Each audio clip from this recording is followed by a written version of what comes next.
اللہ تعالیٰ ارشاد فرماتے ہیں وَاسْتَعِینُوا بِالصَّبْرِ وَالصَّلَاةِ، مدد مانگو صبر کے ساتھ اور نماز کے ساتھ۔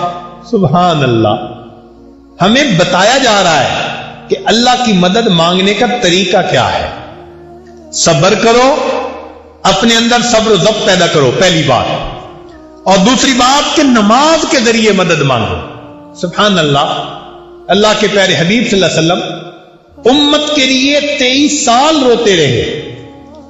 کوئی ماں کبھی بچے کے لیے 23 سال نہیں روئی، کوئی باپ بیٹے کے لیے 23 سال نہیں رویا ہوگا۔ میرے آقا صلی اللہ علیہ وسلم امت کے لیے 23 سال روتے رہے۔ 23 سال رونے کے بعد اللہ کے حبیب صلی اللہ علیہ وسلم امت کو بے یار و مددگار چھوڑ کے نہیں چلے گئے، بلکہ اس امت کو نماز کے ذریعے اللہ سے مانگنے کا طریقہ سکھا کر گئے تھے کہ اگر میرے جانے کے بعد تم پر کوئی وقت آ جائے گا تو تم اس وقت نماز کے ذریعے اپنے رب سے مانگنا۔ جب کسی دفتر سے کام کروانا ہوتا ہے نا تو اپلیکیشن بھرنی پڑتی ہے، حج پہ جانے اپلیکیشن بھرو، ویزا لینے اپلیکیشن بھرو، اللہ سے مدد مانگنی ہے اپلیکیشن بھرو، اس اپلیکیشن کا نام نماز ہے۔ لہذا ہمارے اسلاف کا یہ طریقہ تھا، جب کسی پر کوئی مصیبت آتی تھی وضو کر کے 2 رکعت نفل پڑھا کرتے تھے، اللہ سے دعا مانگتے تھے۔ یہ 2 رکعت نفل پڑھ کے اللہ سے دعا مانگنا یہ طریقہ ہے۔ کاش کہ ان حالات میں ہم اس کو اپنی زندگی کا ایک حصہ بنا لیں، کوئی رات ہماری تہجد کے چند رکعت کے بغیر نہ گزرے، ہم اللہ سے اٹھ کر مانگیں اپنی مدد عطا کر دیجئے۔ چنانچہ نماز کے ذریعے اللہ کی مدد اترتی ہے۔ سنیے، فتاوی تاتار خانیہ میں لکھا ہے کہ جو شخص فجر کی سنتیں گھر پڑھ کر مسجد میں جاتا ہے، ایک تو فجر کی سنتیں خود سنتیں ہیں، ایک ان کو گھر میں پڑھ کے مسجد میں جانا یہ الگ سنت ہے۔ تو جو بندہ اس سنت پر عمل کرتا ہے اللہ 3 انعام عطا فرماتا ہے۔ ایک، اس کے گھر میں جھگڑے ختم ہو جاتے ہیں۔ اس کے گھر میں جھگڑے آج دیکھو تو میرے خیال ہے 90% سے زیادہ لوگ کہیں گے گھر کی مصیبتیں ہیں، اولاد کی نافرمانی، بیوی کی پریشانی، گھر کے تقاضے پورے نہیں ہوتے، میاں بیوی کے درمیان نہیں بنتی۔ تو فرمایا جو فجر کی سنتیں گھر میں پڑھ کر مسجد میں جائے گا اللہ تعالیٰ 3 انعام دیتے ہیں۔ پہلا انعام کہ اس بندے کے گھر کے جھگڑے اللہ ختم فرما دیتے ہیں۔ دوسرا، اس بندے کے رزق میں اللہ کشادگی عطا فرما دیتے ہیں، یعنی جاب کے اور بزنس کے بھی مسئلے ختم،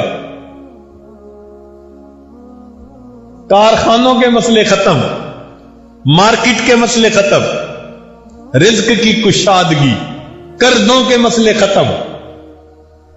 جو گھر میں سنت پڑھ کر جاتا ہے 3 انعام، گھر کے جھگڑے اللہ ختم فرما دیتے ہیں۔ نمبر 2، اللہ تعالی رزق میں کشادگی عطا فرماتے ہیں، اور تیسرا انعام اللہ موت کے وقت ایمان کی حفاظت کے ساتھ دنیا سے جانے کی توفیق عطا۔ اب دیکھیے اللہ کے حبیب صلی اللہ علیہ وسلم نے کیا کیا پیاری باتیں بتائی ہیں ہمیں۔ عمل کرنا تو ہمارے ذمہ ہے، ہم اگر عمل کریں تو یہ نعمتیں ہمیں مل سکتی ہیں۔ چنانچہ مسلم شریف کی روایت ہے، توجہ فرمائیے، ان ابی الدرداء رضی اللہ تعالی عنہ، ابو الدرداء رضی اللہ عنہ روایت کرتے ہیں، یہ حدیث قدسی ہے۔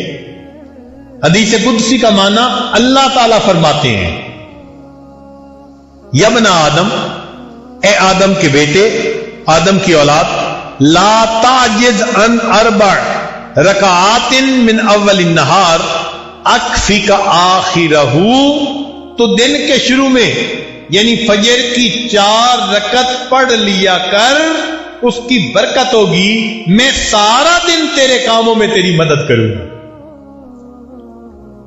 فجر کی نماز کتنے لوگ پڑھتے ہیں؟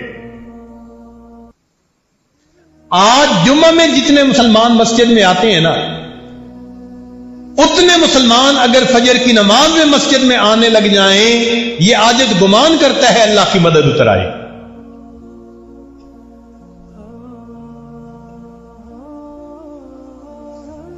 تو فرمایا دن کے شروع میں 4 رکعت پڑھ لیا کر، میں سارا دن تیرے کاموں میں تیری مدد کروں۔ دیکھو نماز سے اللہ کی مدد کیسے اترتی ہے۔ یہ نماز عجیب نعمت ہے، بندے کو اللہ سے ملا دیتی ہے، بلکہ بندے کو اللہ کا محبوب بنا دیتی ہے۔ سنیے ابن سنی نے ام میمونہ رضی اللہ تعالی عنہا سے یہ حدیث روایت کی ہے، فرماتے ہیں اللہ تعالیٰ ارشاد فرماتے ہیں ما تقرب الی العبد بمثل اداء فرائضی، کہ میرا بندہ میرا اتنا تقرب نہیں پا سکتا جتنا کہ فرض ادا کرنے سے تقرب پا سکتا ہے۔ اس کو کہتے ہیں قرب بالفرائض، یعنی فرائض پر عمل کرنے کی وجہ سے انسان اللہ کے قریب ہو جاتا ہے، اس کے پیارے بندوں میں شامل ہو جاتا ہے۔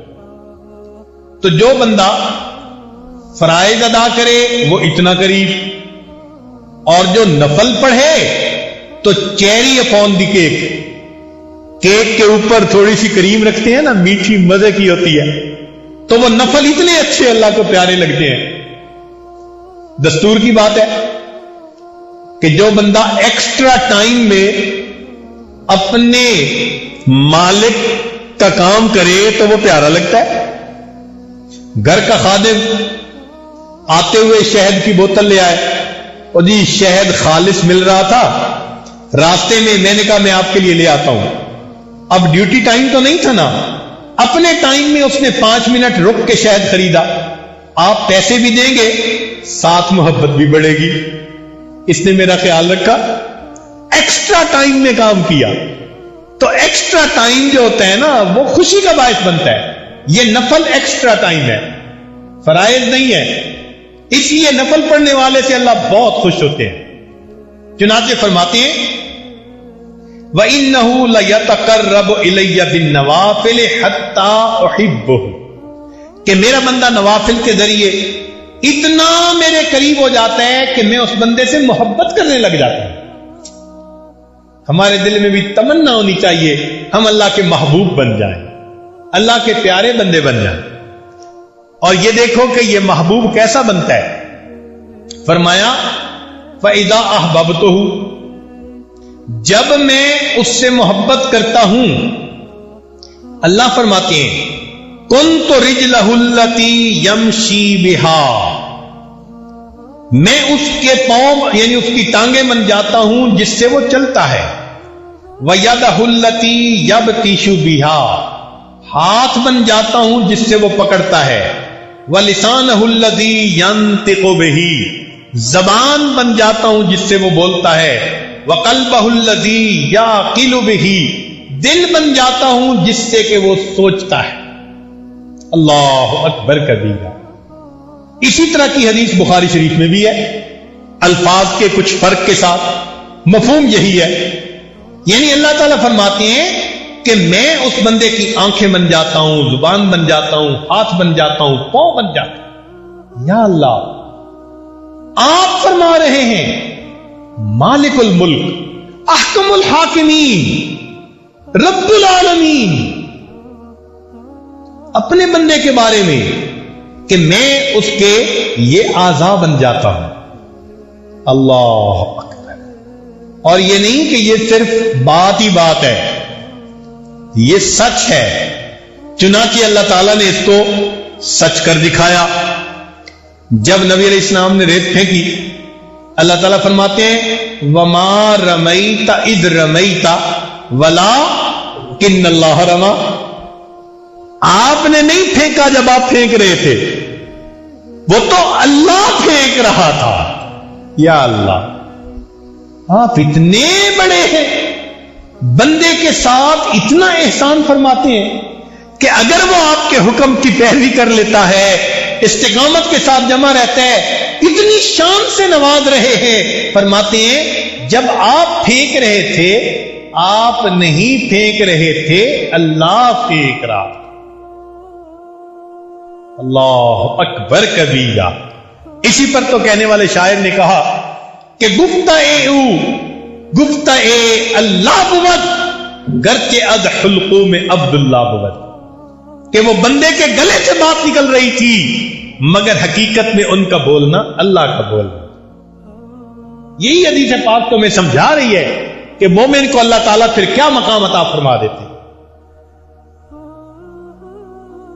آگے فرما رہے ہیں یہی حدیث مبارکہ، ان سالنی آتیتہ، اگر تم مجھ سے سوال کرے گا، وہ بندہ سوال کرتا ہے تو میں اس بندے کے سوال کو پورا کر دیتا ہوں. وَإِن دَعَانِي أَجَبْتُهُ، اور اگر دعا کرتا ہے میں اس کی دعا کو قبول کر دیتا ہوں. تو ایگریمنٹ تو سامنے ہے. اللہ تعالیٰ مدد کے لیے بھی تیار، دعا قبول کرنے کے لیے بھی تیار، جو مانگے دینے کے لیے بھی تیار.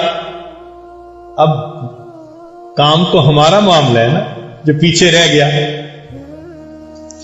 ایک ملک میں جا رہے تھے یاجز، تو ایک دیوار پر عجیب فقرہ لکھا ہوا تھا کہ کھڑا ہو کے میں کافی دیر اس کو پڑھتا رہا. انگریزی میں لکھا ہوا تھا مگر لکھنے والے نے عجیب بات لکھ ڈالی تھی. لکھا ہوا تھا کہ if you feel God is away، اگر تم محسوس کرتے ہو کہ اللہ دور ہے، guess who moved، یہ اندازہ لگاؤ کہ پیچھے کون ہٹا. اگر تم محسوس کرتے ہو کہ خدا دور ہے تو اب یہ سوچو کہ پیچھے کون ہٹا. تو اللہ تعالیٰ تو نہیں نہ ہٹ سکتے اپنی بات سے پیچھے، تو پیچھے پھر ہٹتا کون ہے؟ بندہ خود ہٹتا ہے. تو ایگریمنٹ سامنے ہے. اگر ہم اللہ کے بندے بن جائیں، سر کے بالوں سے لے کے پاؤں کے ناخنوں تک اللہ رب العزت کے حکموں پر عمل کرنے والے بن جائیں. اللہ فرماتے ہیں میں زبان بن جاؤں گا، میں آنکھیں بن جاؤں گا، میں پاؤں اور ہاتھ بن جاؤں گا، جو مانگو گے میں دوں گا، جو دعا کرو گے میں قبول کروں گا. سبحان اللہ. یہ سب سے آسان طریقہ ہے اس دنیا میں کامیابی اور غلبہ حاصل کرنے کا. اس سے زیادہ آسان طریقہ دنیا میں کوئی نہیں ہو سکتا. اور اگر انسان اللہ کے در سے راستہ بھول جائے اور رخ پھیر لے تو ایک حدیث پاک میں اللہ فرماتے ہیں ابن آدم تفرغ لعبادتی املأ صدرک غنن، تو میری عبادت کے لیے اپنے آپ کو فارغ کر لے، میں تیرے سینے کو غنا سے بھر دوں گا. وَأَسُدُّ فَقْرَكَ، تیرے فقر کو روک دوں گا. وَإِلَّا تَفْعَلْ، اگر ایسا نہیں کرے گا، مَلَأْتُ صَدْرَكَ شُغْلًا، میں تیرے سینے کو شغل سے، کاموں سے بھر دوں گا. ایک ختم نہیں ہوگا، دوسرا، تیسرا، چوتھا. جیسے کہ آج کل ہم پریشانیوں میں گھرے ہوئے. وَلَمْ أَسُدَّ فَقْرَكَ، اور میں تیرے فقر کو پھر روکوں گا نہیں. اتنا کمائیں گے، جتنے گھر کے لوگ ہیں سارے کے سارے نوکریاں کرتے ہیں، خرچے پھر پورے نہیں ہوتے. جس کو دیکھو اسی کو گلا، خرچے پورے نہیں ہوتے. تو یہ خرچے تو پھر اللہ ہی پورا فرمائے.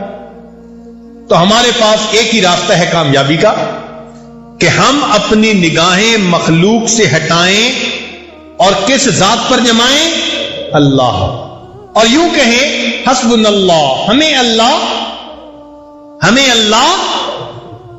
اس لفظ کو ذرا سوچئے گا، یہ ہم بہت بڑی بات کر رہے ہیں. ہمارے لیے اللہ کافی ہے. اس لیے اللہ فرماتے ہیں وَتَوَكَّلْ عَلَى اللَّهِ وَكَفَى بِاللَّهِ وَكِيلًا مَن يَتَوَكَّلْ عَلَى اللَّهِ فَهُوَ حَسْبُهُ جو اللہ پر توکل کرتے ہیں اللہ اس کے لیے کافی ہوتا ہے. وَعَلَى اللَّهِ فَتَوَكَّلُوا إِن كُنتُم مُؤْمِنِينَ فرمایا الیہ یرجع الامر کلہ فاعبدہ وتوکل علیہ. ہمیں بار بار کہا گیا اللہ پر توکل، اللہ پہ دھیان، اللہ پہ نظریں جماؤ. لہذا جو اللہ کا دوست بنتا ہے پھر اللہ رب العزت اس کا معاملہ خود سمیٹتا ہے. حدیث مبارکہ سن لیجئے. فرمایا من عاد لی ولیا فقد آذنتہ بالحرب جس نے میرے ولی سے دشمنی کی میرا اس کے ساتھ اعلان جنگ ہے. سنیے اللہ کا دوست بننے کا فائدہ.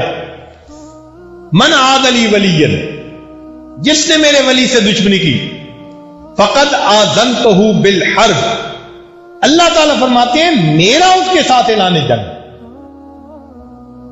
اللہ اکبر کبیرہ. اور واقعی اللہ رب العزت نے اپنا وعدہ سچ کر دکھایا. چنانچہ بدر میں صحابہ سمجھتے تھے کہ ہم نے کافروں کو قتل کیا، اللہ نے بات ہی صاف کر دی. فرمایا فَلَمْ تَقْتُلُوهُمْ وَلَكِنَّ اللَّهَ قَتَلَهُمْ میرے مالک تیری عظمت پہ قربان جائیں، آپ اپنے قول کے کتنے سچے ہیں. فرماتے ہیں کہ تم نے قتل نہیں کیا، ان کو کس نے قتل کیا؟ اللہ نے قتل کیا. تو بھائی ہم اگر اپنے اللہ پر نظریں جمائیں گے وہ ہمارے الٹے کاموں کو سیدھا کر دیں گے، ہماری مشکلات کو آسان کر دیں گے، ہمیں مصیبتوں سے اللہ تعالیٰ محفوظ فرما دے. اس لیے ہمیں کہنا چاہیے حسبنا اللہ و نعم الوکیل نعم المولا و نعم النصیر. قرآن مجید میں اللہ تعالیٰ ایک بات بڑے عجیب انداز سے فرماتے ہیں. ارشاد فرمایا الیس اللہ بکاف عبدا. اللہ اکبر. یہ آیت پڑھتی ہے نا تو دل کو کچھ ہوتا ہے. اللہ فرماتے ہیں کیا اللہ اپنے بندے کے لیے کافی نہیں ہے؟ الیس اللہ بکاف عبدا کیا اللہ اپنے بندے کے لیے کافی نہیں ہے؟ مفسرین نے فرمایا کہ مقصود کہنے کا یہ تھا الیس اللہ بکاف عبادہ کیا اللہ اپنے ہر بندے کے لیے کافی نہیں ہے؟ ہمارے لیے اللہ الیس اللہ بکاف عبدا. جب قرآن مجید کی آیت پڑھ لی تو اب ہمیں کیا جواب دینے کہ ہمارے لیے اللہ. اب ذرا ایک حدیث مبارکہ سن لیجئے کیونکہ آج کل کے حالات میں پریشان حال لوگ کہتے ہیں جی کچھ پڑھنے کو بتا دیں، تو بھائی پڑھنے کی بات بھی سن لیجئے. در منصور میں حضرت بریدہ رضی اللہ تعالی عنہ روایت کرتے ہیں کہ 10 کلمات پڑھنے والے کے لیے اللہ کافی ہو جاتے ہیں. 10 کلمات ایسے ہیں، 10 فکرے، 10 باتیں